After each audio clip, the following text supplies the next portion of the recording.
পুজো আসছে এই বিষয়টাই বেশ অন্যরকম একটা মানে আনন্দের ব্যাপার।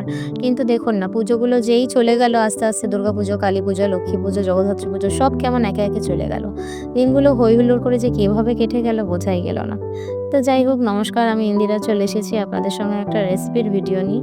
আপনারা সবাই কেমন আছেন? আশা করছি সবাই খুব ভালো আছেন আর আমিও বেশ ভালো আছি। তো ১ম এ আলুগুলো ভেজে তুলে রেখেছি আর এখানে পেঁয়াজগুলো স্লাইস করে কেটে রেখে দিয়েছি। চিকেনটা ধুয়ে পরিষ্কার করে রাখা হয়ে গেছে। তারপরে এই কড়াইয়ের মধ্যে তেল দিয়ে তেলটা গরম হয়ে গেলে এলাচ, দারচিনি, লবঙ্গ দিয়ে ফোড়ন দিয়েছিলাম। দিয়ে পেঁয়াজগুলো তুলে দিয়েছিলাম। পেঁয়াজগুলো যতক্ষণ গোল্ডেন ব্রাউন হচ্ছে, তারপরে কিছু মসলা পেস্ট করে রাখা ছিল, সেই মসলাগুলো দিয়ে দিয়েছিলাম। মসলাটার মধ্যে ছিল আদা, রসুন, পেঁয়াজ, তারপরে কাজু, পোস্ত আর টক দই।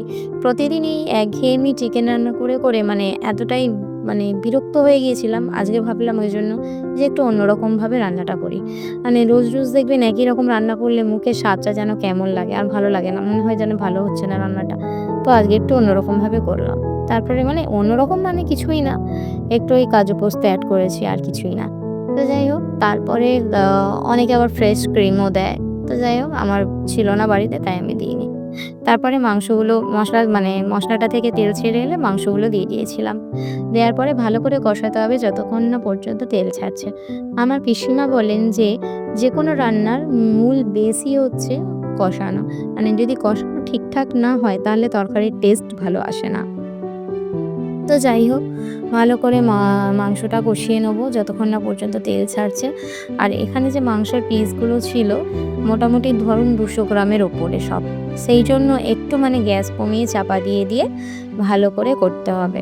আপনারাও একবার এইভাবে বাড়িতে বানিয়ে দেখুন, আপনাদেরও বেশ ভালো লাগবে। মানে নরমাল কিছু মসলা দিয়ে আমরা তো বাড়িতে সবসময় খাই। কিন্তু এই ধরুন টক দই বা কাজু, পোস্ত, তিল এই ধরনের জিনিসগুলো তো দেওয়া হয় না। তো যাই হোক আমি এই রান্নাটার মধ্যে টমেটো ব্যবহার করিনি। ভালো করে মাংসটা কষিয়ে নেওয়ার পরে একটু অল্প করে জল দিয়েছিলাম। দিয়ে ২-৩ বার ফুটে উঠতেই ভেজে রাখা যে আলুগুলো ছিল দিয়ে দিয়েছিলাম। এই তরকারিটায় আলু না দিলেই বেশ ভালো হয়। একটু ওই চিকেন চাপ টাইপের খেতে লাগতো বা চিকেন রেজালা টাইপের। কিন্তু আমরা যেহেতু বাঙালি তো আলু তো একটু দিতেই হবে। আর আলুটা যেহেতু 70% কুক ছিল তাই জন্য আ জল বেশি দিইনি। এবার আলুগুলো দিয়ে চিকেন আর আলু যতক্ষণ না পর্যন্ত সফট হচ্ছে একটু চাপা দিয়ে রান্না করে নিয়েছিলাম। আর অল্প সামান্য করে একটু জল দিয়েছিলাম। কেন মাংসটা তো সফট হতে হবে, সেদ্ধ হতে হবে। তো আজকে রান্নাটা আমার কেমন লেগেছে আপনারা কমেন্ট করে অবশ্যই জানাবেন। আর যদি ভালো লাগে তাহলে একটা লাইক করে পাশে থাকবেন। আর আপনারাও যদি এই রান্নাটা ভালো লাগে তাহলে আপনারা বাড়িতে একবার এইভাবে ট্রাই করে দেখবেন। আজকের মতো ভিডিওটা এখানেই শেষ করছি। আবার দেখা হবে অন্য কোনো ব্লগে। টাটা।